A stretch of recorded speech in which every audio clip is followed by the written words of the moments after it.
반갑습니다. 9월 25일 일요일 오후입니다. 미국 시장 얘기를 중심으로 해서 우리 시장까지 이번 주 시장 전망에 대한 얘기를 좀 드려보고자 하는데요. 얘기를 들어보시고 도움이 되셨다고 생각되시는 분들은 구독, 좋아요 한 번씩 눌러주시면 감사하겠습니다. 자, 한번 보도록 하죠. 일단 제목을요. 증시가 우리 지난주 금요일 날 거의 블랙 프라이데이를 보여줬잖아요. 미국 시장 역시도 급락 마감을 했는데 이제 진짜 증시가 끝난 것인지 너무 안 좋은 주변 얘기들이 너무 많이 들려오다 보니까 굉장히 두렵기도 하고 무섭기도 하고 진짜 이거 뭐 이 증시가 끝장나는 거 아니냐 뭐 이런 이 공포감도 좀 드는 이런 구간들인데요. 향후에 우리가 바라볼 수 있는 긍정적인 요인들 어떤 부분들이 있는지 이번 주 시장 전망 말씀드리면서 같이 한번 언급을 해보도록 하겠습니다. 얘기를 들어보시고 도움이 되셨다고 생각되시는 분들은 구독, 좋아요 한 번씩 눌러주시면 감사하겠습니다. 자, 그럼 바로 들어가 보도록 하죠. 먼저 미국 시장입니다. 지난주 미국 시장 다우 마이너스 4% 하락하면서 연중 최저치를 기록했고요. 나스닥과 S&P 500도 각각 5%, 4.6% 이상 밀리면서 연중 최저점에 근접하는 모습을 보였습니다. 아마도 다음 주 초반에 최저점 이탈 여부에 대한 부분들이 나올 가능성이 높을 것 같고요. 우리 시장 같은 경우도 코스피 1.8%, 코스닥 2.93%, 미국에 비하면 훨씬 더 낮다라고 볼 수 있겠지만 우리는 미국 반등할 때 반등량의 절반도 반등을 못했기 때문에 우리도 현재 최저점 부근에 지금 와 있습니다. 그렇게 일단 보시면 될 것 같고요. 일단 지난주에 있었던 굵직굵직한 것들 몇 가지를 좀 보면요. 먼저 FOMC에서의 금리 인상이 있었습니다. 뭐 다들 아실 테니까 자세하게 말씀을 드리지는 않을 텐데 일단은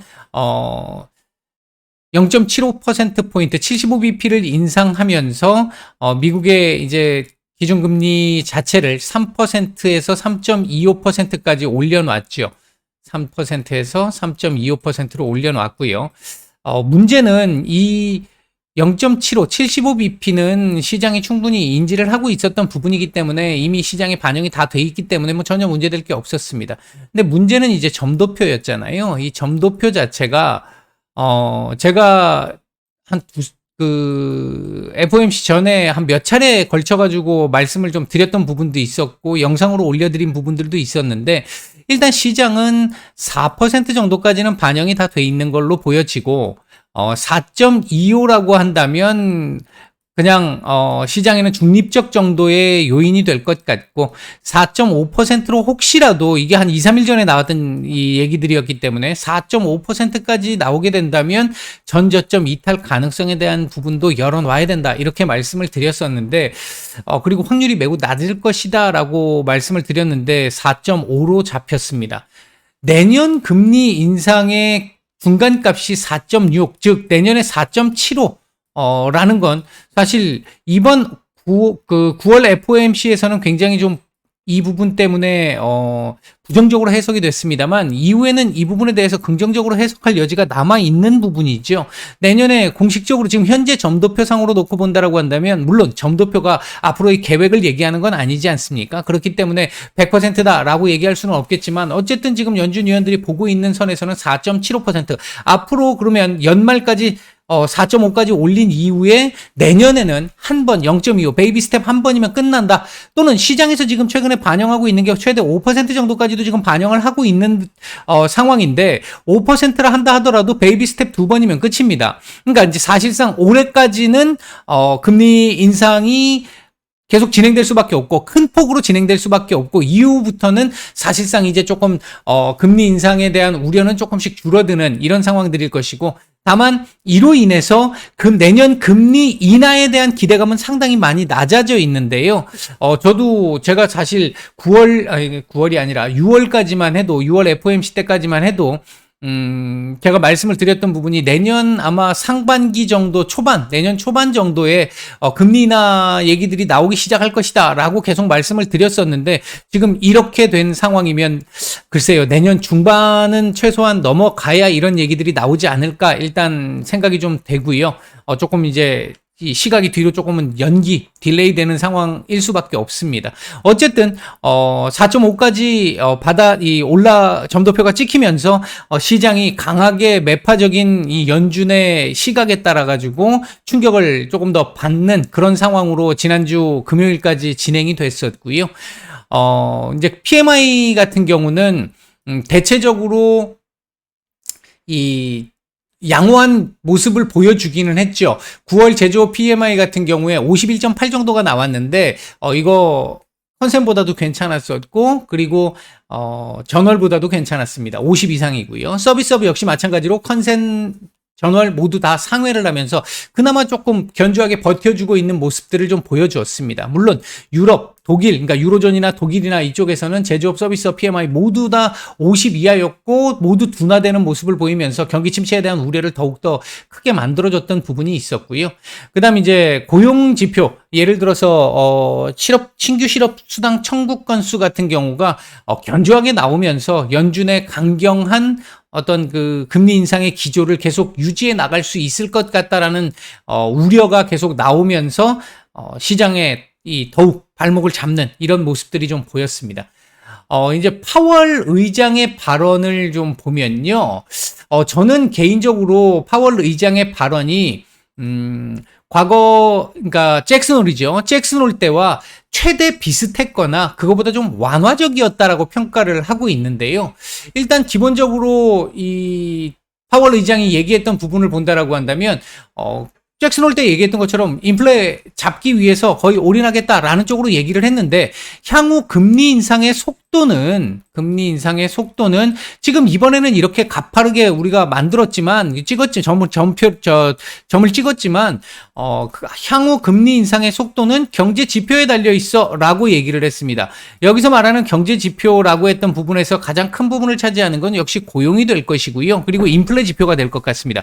인플레 지표 같은 경우는 지금 조금씩 둔화되고 있는데 근원 인플레 지표들이 안 꺾이는 모습이 나오면서 지금 좀 강경하게 나온 부분인데, 요것까지 꺾이기 시작을 하면 조금씩 연준 위원들의 흐름도 바뀌어갈 가능성 있는 상태고요. 또 한 가지는 굳이 찍혀 있는 거 보고 시장이 알아서 해석하면 되는데, 연말까지 125bp 인상하자라는 주장도 있었지만 100bp 주장하는 위원들도 많았었다. 일단 125bp를 올리겠다라고 했기 때문에 시장이 거기에 좀 민감하게 반응을 했던 거잖아요. 11월 달에 75bp 올려야 되는 거고, 이렇게 되면 12월 달에 50bp를 올리는 거고, 지금 현재로서는 가능성이 지금 요 가능성이 가장 높은 상태잖아요. 요런 상태인데, 이렇게 간다라고 한다면 11월 75bp를 올린 이후부터 조금씩 시장 반응이 좀 나올 수 있고, 50bp를 12월 달에 딱 올리고 나면 사실상 이제 금리 인상 기조가 거의 정리가 된다라고 볼 수는 있습니다. 금리 인하가 멀어진 거지, 금리 인상의 속도는 이 이후부터는 급격하게 이제 베이비 스텝으로 줄어들 테니까, 물론 전제 조건은 인플레 지표들이 꺾여야 된다라는 게 전제 조건으로 달려 있습니다. 어쨌든 뭐 이런 부분들로 굳이 얘기를 안 해도 되는 125bp 찍힌 제일 많이 찍힌 부분이 있었고, 100bp를 찍은 위원들도 많았다라는 거 점도표 보면 누구나 다 알 수 있는 부분입니다. 그럼에도 불구하고 파월 의장이 이 얘기를 굳이 했다라는 것, 그리고 앞으로 경제 지표에 달려있다. 기존에 했던 얘기 반복인데, 요 두 가지를 다시 언급했다라고 하는 이 부분들은 제가 생각할 때는, 지금 일단 현재 상황에서는 기대 인플레를 꺾어야 되는 상황이고, 인플레 지표들도 조금 꺾여야 되는 상황, 경기가 좀 깨지더라도 꺾어야 되는 상황이기 때문에 내가 지금 할 수 없이 말을 이렇게까지 매파적으로 하지만, 향후에 조금이라도 좀 이게 완화되는 흐름이 좀 보여진다라고 한다면 언제든지 바꿀 수 있어라고 시장에 힌트를 준 부분이라고 저는 보고 있는데, 아직 시장은 뭐 이제 이거 지금 반영을 하고 있는 상황이다 보니까 아직까지 여기 얘기까지는 나오지 않은 걸로 보여집니다. 나중엔 아마 이거 시장이 반영을 좀 하지 않을까 생각을 하고 있고요. 이렇게 이제 반영을 한다라고 생각을 하면, 제가 지난주 내도록 FOMC 이후 내도록 계속해서 거의 매일 말씀을 드렸던 부분인데, 눈높이가 지금 최대한으로 올라가 있습니다. 그러면 여기서 더 이상 우러 전쟁으로 인해서 다시 이 원자재 가격 등이 폭등을 하는 상황이 와서 다시 인플레 지표들이 굉장히 많이 올라가는 이런 상황이 아니라면, 그것만 아니라면 앞으로는 더 강경하고 매파적인 얘기가 나오기 어렵다는 얘기가 되는 거죠. 그러면 시장은 그 이후부터는 조금씩 완화적인 얘기 또는 지표 이런 것들이 나오게 되면 더 크게 반응을 할 수 있다는 얘기죠. 단지 좀 안정화가 느려지는 거고 변동성이 커지는 거죠. 이럴 때는 또 급등이 나올 것이고 이런 구간에 급등이 나올 것이고 다시 또 뭐 경기 침체 우려라든지 이런 것들이 반영되면 또 급락 나올 것이고 변동성이 커진다라는 부분에서 조금은 시장 정상화가 딜레이 된다라고 하는 측면은 있지만 거의 이제 올 때까지 온 거죠. 더 이상 매파적으로 나오기가 쉽지 않아라는 구간까지 올라왔기 때문에 거의 이제 두드러 맞을 만큼 맞은 거죠. 더 이상 맞을 만한 새로운 명분은 크게 없는 상태다. 그렇게 일단 볼 수 있겠고요. 물론 앞으로 그 뒤 가면 이제 3분기 실적들 나오면서 깨지는 이 종목 기업들 나오게 될 거고 그러면 이제 그 기업들은 또 급락이 나올 수도 있을 텐데 그럼에도 불구하고 전체적인 시장의 분위기는 이런 형태로 움직여 나갈 가능성이 조금 더 높아 보인다. 일단 개인적으로는 그렇게 보고 있고요. 그다음 이제 지난주 금요일 날 1,400원을 넘기면서 하루 만에 1,410원 근처까지 갖다 붙여놓고 마감을 시켰습니다. 정규장 끝나고 나서는 1,410원이 깨졌죠. 더 위로 올라가는 상황으로 보여줬는데 일단 장 마감 이후에 국민연금과의 스와프가 확정 발표가 됐습니다. 이 부분도 물론 뭐 지금 외국 그러니까 킹달러의 어떤 강세의 강도에 비하면 매우 약한 부분이고 한미 통화 스와프 지금 뭐 전혀 얘기를 꺼내지도 못한 이런 상황이기 때문에 뭐 사실 우호적이지는 않습니다. 이 부분은. 다만 요 국민연금과의 스와프도 우리 리먼 사태 이후로 이제 처음 다시 체결을 하게 되는 건데 뭐 영향을 그나마 우호적인 영향을 조금씩은 줄 수 있지 않을까, 속도는 조금 늦출 정도의 상황은 되지 않을까. 더 이상 올리지 못하는 상황을 만들지는 못하겠지만 이제 그런 정도의 수준, 크지는 않겠지만 그나마 최악의 상황으로 막 급격하게 환율이 올라가는 것 정도는 조금의 속도에 영향을 줄 수는 있을 것 같다. 뭐 그 정도 상황이 있었고요. 그다음에 이제 우러 전쟁, 아직까지 지금 그 결과가 나오지는 않았는데 오늘까지 투표기 때문에 결과가 나오지는 않았는데 일단 돈바스를 비롯한 4개의 러시아가 우크라이나를 침략해서 뺏어 그 강탈한 영토 4군데에 대해서 주민투표가 진행 중인데 이거 지금 뭐 거의 러시아 쪽으로 편입될 가능성이 높을 것이고 그렇게 되면 푸틴 입장에서는 뭐 자기 영토로 러시아 영토로 선언을 하게 될 것이고 이후에 우크라이나가 이 지역 회복을 위해서 공격을 하게 될 경우에 러시아 영토에 대한 공격으로 간주를 해서 핵 공격 가능성 이것까지 일단 언급을 한 상태이기 때문에 다시 우러 전쟁에 대한 불안감이 좀 커져 있는 건 사실입니다. 이 부분은 뭐 누구도 예상하는 것 자체가 지금 불가능한 상황이기 때문에 현재 상황이 불가능한 상황이기 때문에 요건 좀 지켜봐야 될 부분은 분명히 있습니다. 그다음에 이제 국채금리 2년물, 10년물 뭐 지금 최고점을 향해서 지금 달려가고 있는 상태고 일요일 날 그러니까 일요일이 아니고요. 지난주 금요일 날 미국 시간으로 금요일 날 장중에는 연중 최고점을 또 한번 경신을 하면서 2007년 이후 최고치를 또 한번 깨는 지금 사실은 이 국채 금리가 너무 많이 올라가다 보니까 증시에 크게 부담을 주고 있는 상황인 모습이죠. 지난 금요일까지도 그랬습니다. 이런 와중에 경기 침체 우려가 조금씩 다시 시장을 장악하기 시작을 했고요. 이제 과도하게 빠른 금리 인상의 속도로 인해서 경기 침체 우려가 증가를 하면서 이 부분 반영. 금리를 올리는 대로 안 좋고 경기 침체 우려 증가한 이 모든 모습들 안 좋은 쪽으로 많이 전개가 됐던 부분들이 있었습니다. 지난주 금요일 날 시장 급락을 만들었던 것 중에 하나가요. 이건데요. 영국의 대규모 부양책. 지금 최근에 이 영국 총리가 된 트러스 총리가 이제 대규모 부양책을 발표를 했는데 법인세 기존에 이제 그 보리스 총리가 그 발표를 했었던 법인세 인상 계획을 철회를 했고요. 그리고 소득세는 원래부터 인하를 하기로 했는데 예정된 시간보다 한 1년 정도 빠르게 인하를 하겠다. 더 빠르게 그러니까 이 부양책을 쓰겠다는 개념이죠. 그 외에도 첫 주택 구입 시에 인지세를 하향하겠다라는 얘기도 있었고요. 경기 침체로 인한 대규모 어떤 부양책 이 부분들이 발표가 됐는데 문제는 이거죠. 현재 인플레이션이 뭐 영국 같은 경우 역대 최고급을 계속해서 갈아치우면서 신기록 행진을 계속 해 나가다 보니까 인플레이션 우려가 굉장히 가속화한 상태고, 이 상태에서 BOE 같은 경우는, 그러니까 영국의 중앙은행이죠. BOE 같은 경우는 계속해서 금리 인상을 뭐 2달 연속 이 빅스텝을 밟을 정도로 굉장히 강경하게 지금 유동성을 축소시키면서 인플레 우려를 차단시키려고 노력을 하고 있는 가운데 대규모 부양책이 나오면서 인플레 이거 뭐 전혀 잡을 수가 없지 뭐 이렇게 되면 이게 이제 스텝이 꼬이는 거죠. 정부와 중앙은행 간의 스텝이 서로 맞지 않는 완전 상반된 이율 배반적인 정책을 펴므로 인해 가지고 이도저도 아닌 상황을 만드는, 뭐 이에 대해서 뭐 심지어는 일부 이 전문가들 같은 경우에 이거 뭐 거의 신흥국에서나 볼 수 있는 굉장히 이 잘못된 정책을 지금 가고 있다. 정책의 길로 가고 있다. 영국 점점 이렇게 되면 나락으로 떨어질 수 있어라는 얘기를 할 정도로 굉장히 지금 이 금요일 날 이 발표가 시장에 큰 충격으로 다가왔습니다. 미국 같은 경우도 이 IRA 같은 경우가 인플레 감축법이라 그래서 사실 부양책이잖아요. 근데 그건 어떤 특정 기업에 대한 이 혜택을 통해 가지고 미국 자국 우선주의로 가기 위한 목적이 훨씬 더 강하고 정치적인 목적이 좀 강하잖아요. 그리고 전체적으로 금리를 인상하는, 유동성을 축소하는 강도가 굉장히 강하고 영국에 비해서도. 근데 영국 같은 경우는 미국만큼 강하지도 못하고 미국보다 물가도 훨씬 더 높고 미국보다 경제 성장률도 벌써 2분기 마이너스로 내려가면서 훨씬 더 상황이 안 좋고 이런 상황인데 대규모 부양책, 한쪽에서는 금리 인상, 이 서로 지금 이 보조가 서로 안 맞는 이런 상황을 만들면서 시장에 상당한 혼란을 주었습니다.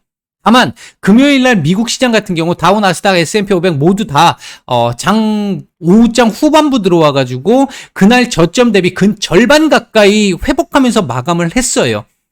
마이너스 1.78%씩 떨어진 게 장중에 마이너스 3% 이상까지 하락을 했다가 끄집어 올린 거기 때문에 그런 쪽에서 보면 이제 이 부분을 반영하고 그 이후에 다시 어느 정도는 올라왔다 이렇게 볼 수 있는 부분이 있습니다. 이게 이제 지난주까지 있었던 내용들이었고요. 자, 이번 주 이제 주목해 봐야 될 거 몇 가지를 보게 되면 8월 PC는 사실 이 8월 CPI 발표가 된 상태이기 때문에 요번에 이 8월 PCI와 거의 비슷한 모습을, CPI와 거의 비슷한 모습을 보일 걸로 예상이 되기 때문에 주목도가 조금은 떨어지긴 했습니다. 지난달이나 최근 이 경제지표, 이 PC에 대한 주목도에 비해서는. 헤드라인은 조금 둔화될 걸로 보이지만 예상보다는 덜 꺾일 걸로 보여지고, 근원 같은 경우, 코어 같은 경우는 또다시 CPI와 똑같이 상승할 가능성에 지금 무게를 두고 있는 상황이라서 이 부분 같은 경우는 시장에 긍정적인 영향을 주기는 조금은 어려울 것 같습니다. 그다음 이제 미시간대 소비자 심리 지수 기대 인플레 또 나오는데 요게 이제 조금 그나마 좀 잡혀가기 시작을 하면 파월 의장도 엊그저께 얘기를 했지만 요거 잡히는 건 만족스럽다라고 얘기를 했단 말이죠. 요게 조금씩 계속 잡혀 나가기 시작을 하면 아무래도 지금 경착륙에 대한 우려가 굉장히 커지고 있는 상황이기 때문에 연준 입장에서도 기회를 어떻게 잡을 수 있는 상황이 나올 가능성이 충분히 있어 보입니다. 공간이 좀 있을 것 같기는 해요. 그 룸이. 제가 작년 말에 샤워실의 바보 얘기를 몇 차례 말씀을 드리면서 연준이 그걸 모르는 것도 아닌데 설마 그렇게 가겠느냐라고 다 알고 있는 내용인데 라고 말씀을 드렸는데 결국은 샤워실의 바보로 가는 분위기로 가고 있습니다. 지금 현재는 참 안타깝습니다만 이렇게 급격하게 금리를 막 올리고 나면 경기가 서서히 붕괴 조짐을 보이다가 붕괴가 딱 되기 시작하면 급격하게 붕괴가 된단 말이에요. 그래서 이 흐름이 나오게 되면 다시 급격하게 금리를 인하시켜야 되는 상황이 또 나올 수 있습니다.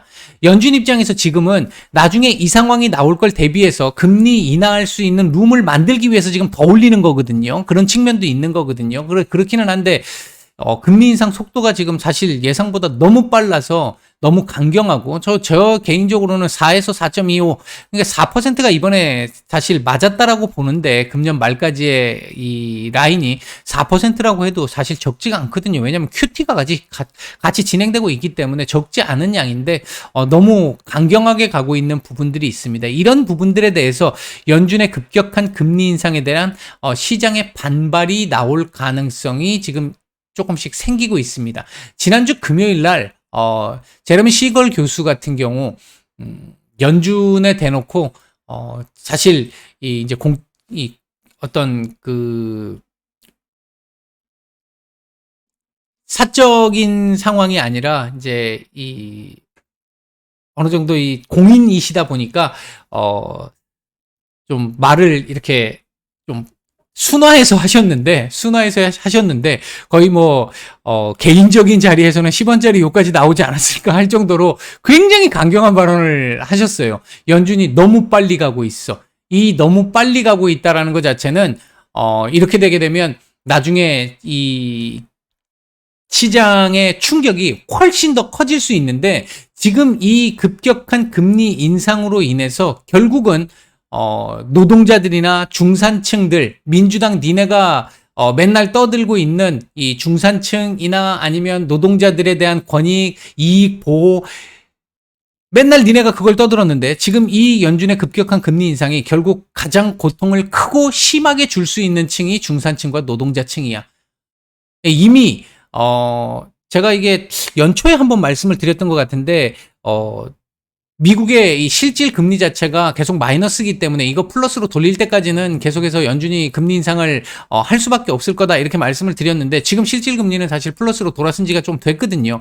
지금 이미 다 돌아섰는데 여기서도 지금 이렇게까지 급격하게 한다 그러면은 니네가 정신이 있는 거야 없는 거야부터 시작을 해서 막 난리 부르스를 한번 쳤습니다. 지금 현재 시걸 교수만 그 얘기가 있었던 게 아니라 파이낸셜 타임즈에서도 지금 현재 이 연준의 공격적이고 급격한 매파적 금리 인상 너무 빠르다. 이 부분이 경기 침체를 더욱더 가속화시킬 수 있기 때문에 이 부분이 좀 우려스럽다. 이런 쪽의 얘기들이 금요일 날 오후에 나오기 시작을 했습니다. 이게 이제 이번 주부터 이제 지난주 금요일부터 이런 얘기가 일부 지역 쪽에서 조금 나왔지만 아마 다음 주로 가면 갈수록 그 이후부터 계속해서 가면 갈수록 이 우려들에 대한 시장의 얘기들이 굉장히 많이 나오기 시작할 겁니다. 앞으로 계속 나올 겁니다. 이 얘기들이 계속 나오게 되면 연준 입장에서도 계속 부담스러운 상황이 될 수밖에 없고요. 한편으로는 웃을 수 있죠. 이런 상황을 유도한 거니까. 이래서 우리는 그렇게까지 하고 싶지 않은데 시장 니네가 그렇게까지 힘들게 반응을 하고 있고 어렵게 반응을 하고 있고 이렇게 얘기를 하니까 우리가 여기서 조금 완화시켜 볼게. 시장의 욕을 이런 얘기가 나온 이후에 조금씩 완화적인 길을 가게 됐을 경우 연준 위원들이 시장의 욕을 좀 덜 먹을 수 있다라고 하는 그런 부분들도 일부 조금 깔려 있는 상황이 될 수 있습니다. 아마 앞으로 계속 이런 얘기 나오게 될 거라고 생각을 하고 있고요.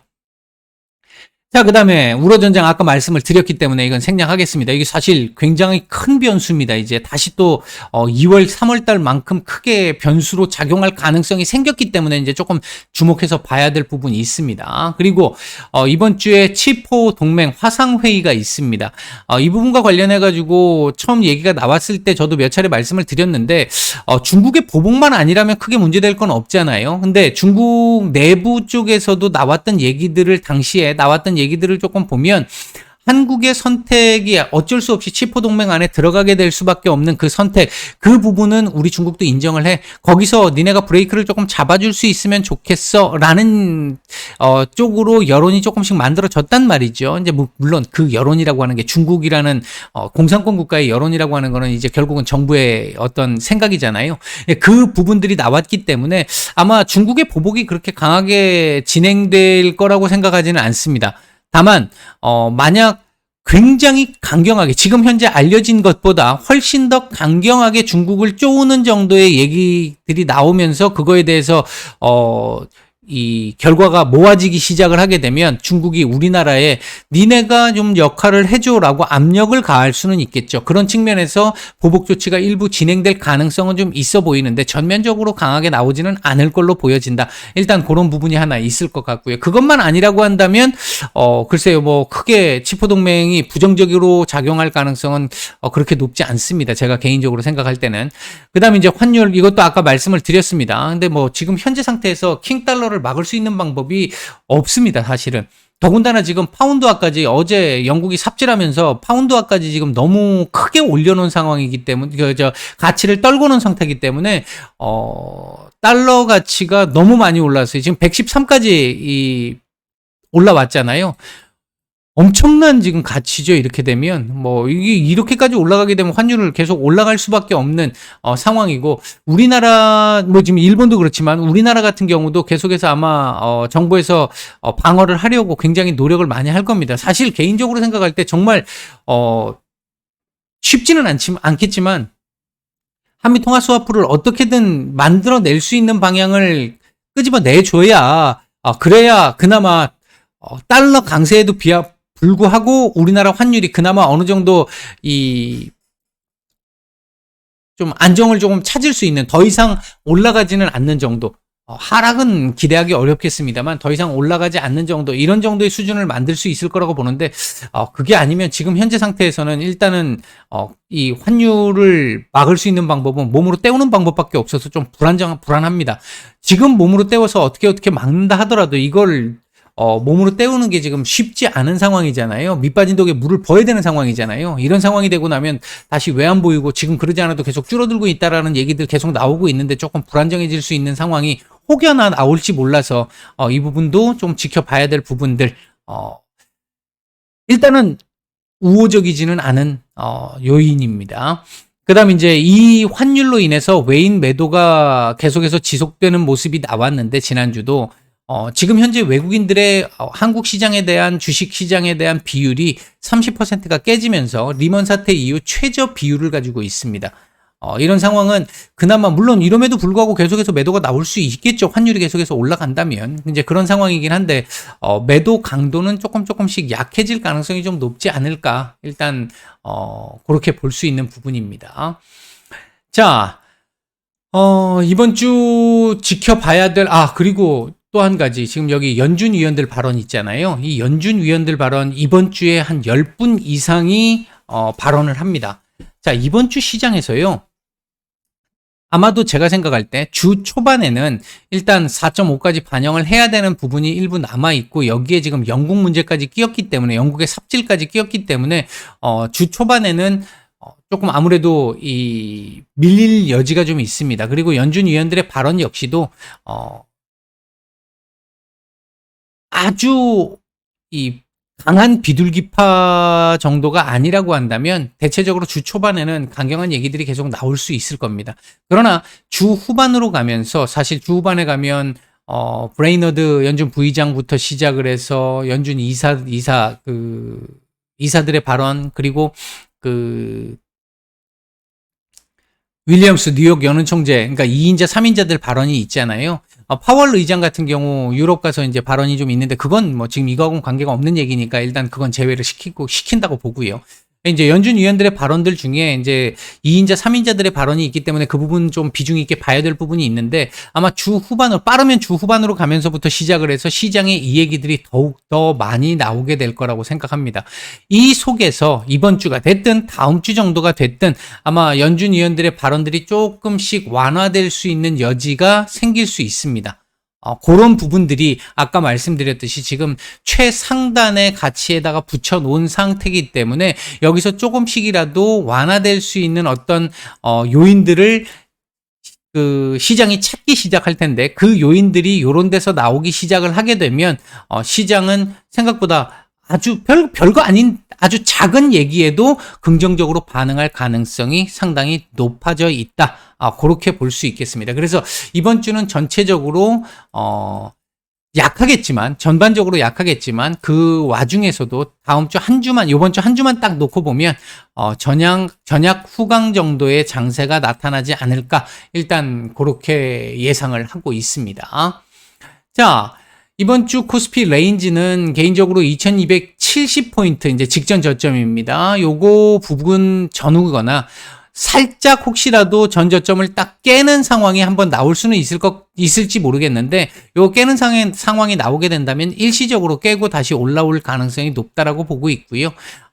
위에 상단으로는 한 2350 정도까지 일단 보고 있습니다. 코스닥 역시 마찬가지고요. 이번 주 관심 섹터는 뭐 테슬라 AI 데이가 있으니까 AI 로봇 관련 섹터들, 그리고 이제 조선, 방산, 그리고 농업, 이건 이제 우러 전쟁 관련한 부분이 있을 거고요. 엔터 섹터들, 요런 섹터들이 일단 조금 관심을 좀 가져볼 만하지 않을까 생각을 하고 있고요. 이번 주 주목해봐야 될 키워드는 연준 위원들의 발언, 혹시라도 주 후반으로 가면서 조금이라도 완화적인 얘기들이 나올 수 있지 않을까 하는 기대감. 안 나오면 본전, 나오면 시장 반응, 이렇게 보시면 될 것 같습니다. 그 다음에 이제 미시간대 소비자 심리 지수, 여기서 이제 기대 인플레, 조금씩 더 꺾여서 나오게 된다라고 한다면 연준 위원들의 발언의 완화 정도는 조금씩, 확률이 높아질 수 있겠다. 일단 이렇게 볼 수 있겠고, 이제 뭐, 이런 식이죠.